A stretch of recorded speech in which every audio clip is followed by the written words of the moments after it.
విద్యా వ్యవస్థలో రేషనలైజేషన్ పేరిట 2022లో రాష్ట్ర ప్రభుత్వం తీసుకొచ్చిన జీవో 117 అసలు బండారం ఏమిటో ఇప్పుడు అర్థమైందా? 2018లో ప్రతిపక్షంలో ఉండి జాతిని ఉద్ధరించే ఒక శంకరాచార్యులాగా, ఒక మోజెస్ లాగా వేల కొద్ది మైళ్లు పాదయాత్ర చేస్తూ అప్పటి అధికార పార్టీని, అప్పటి ముఖ్యమంత్రిని ఏం గాడిద కాస్తున్నావా, 22,000 టీచర్ పోస్టు ఉంటే వాటిని భర్తీ చేయకుండా ఏం పీకుతున్నావు అంటూ మైకులు పగిలేలా రంకెలేసి ఇప్పుడు అధికారంలోకి వచ్చిన తర్వాత మీరు ఏ కంచర గాడిద పళ్ళు తోముతున్నారని లక్షలాది నిరుద్యోగ యువత ఆక్రోశిస్తూ ఈ రోజున రోడ్డు మీదకి వస్తున్నారు. అధికారంలోకి వచ్చిన సంవత్సరంలోనే మెగా డిఎస్సి విడుదల చేస్తామని, ఖాళీగా ఉన్న పోలీస్ పోస్టులు భర్తీ చేస్తామని, ప్రతి సంవత్సరం జనవరి నెలలోనే జాబ్ క్యాలెండర్ ప్రకటిస్తామని ఘనంగా చెప్పి ఈ 4 సంవత్సరాల 9 నెలల్లో ఎన్ని డిఎస్సీలు ప్రకటించారు, ఎన్ని పోస్టులు భర్తీ చేశారని నిరుద్యోగ యువత ఆవేదన చెందుతున్నారు. ప్రతి విద్యార్థి 10వ తరగతి పూర్తి చేసుకునే దగ్గర నుంచి రాబోయే భవిష్యత్తును దృష్టిలో ఉంచుకుని మిగతా పై చదువులు చదువుతారు.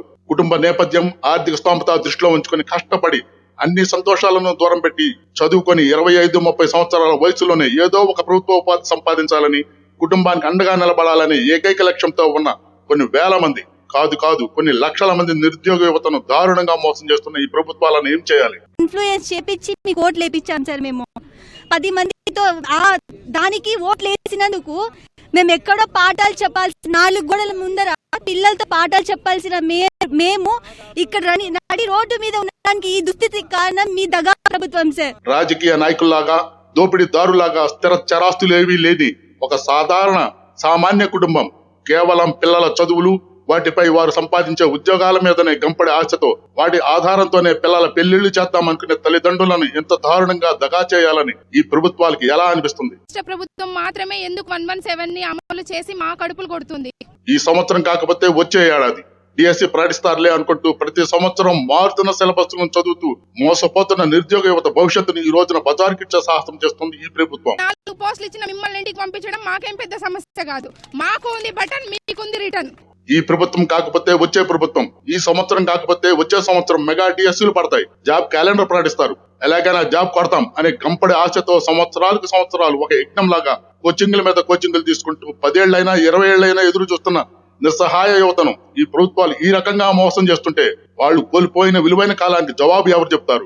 2018లోనే 22,000 టీచర్ పోస్టులు ఉన్నాయి అన్న ముఖ్యమంత్రి ఈ రోజున అంటే 2024లో కేవలం 6,100 పోస్టులు ప్రకటించడం నిజంగా నిరుద్యోగ యువత మనోస్థైర్యాన్ని చావు దెబ్బతీయడమే. కనీసం జిల్లాకు 1000 పోస్టులన్నా ప్రకటించకుండా కొన్ని జిల్లాల్లో మరీ దారుణంగా 1 పోస్టు కూడా లేకుండా డిఎస్సి ప్రకటించడం ఎలా చూడాలి? 60 ఏళ్ల వయసు ఉన్న ప్రభుత్వ ఉద్యోగికి ప్రభుత్వం రమారమే 1 లక్ష రూపాయలు వేతనంగా చెల్లిస్తుంది. అదే వ్యక్తి పదవి విరమణ చేస్తే అతని స్థానంలో కొత్తగా నియమించబడిన నేటి తరం యువతీ యువకుడు నైపుణ్యంతో కూడిన 10 గంటలతో పాటు ప్రారంభ సమయంలో తక్కువ వేతనంతో పనిచేస్తారు. ఆ రకంగా గడిచిన 4 సంవత్సరాల కాలంలో ఎంతమంది పదవీ విరమణ చేశారు? ఆ ఖాళీలు ఎన్ని? 60 సంవత్సరాల పదవి విరమణ వయసుని 22 ఏళ్లుగా పెంచడం దేనికి నిదర్శనం? కేంద్ర ప్రభుత్వం లెక్కల ప్రకారం 40,000 పైగానే ఉన్నాయి. కానీ ఈ రోజున ప్రభుత్వం ప్రకటిస్తున్న పోస్టులు చాలా స్వల్పం. ఏదేమైనా ఈ ప్రభుత్వాలు నిరుద్యోగ యువతతో చెలగాటమాడుతున్నాయి.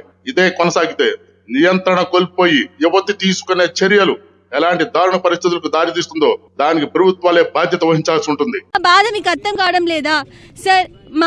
మా మీద ఆశలు పెట్టుకొని మా తల్లిదండ్రులు 1000 కళ్ళతో కాయలు కాయిస్తున్నట్టు చూస్తున్నారు సార్. మీరు ఈ 5 ఏళ్లలో మా ఏజ్ ని తిరిగి ఇవ్వలేరు, మా సమయాన్ని ఇవ్వలేరు, మా డబ్బును ఇవ్వలేరు సార్.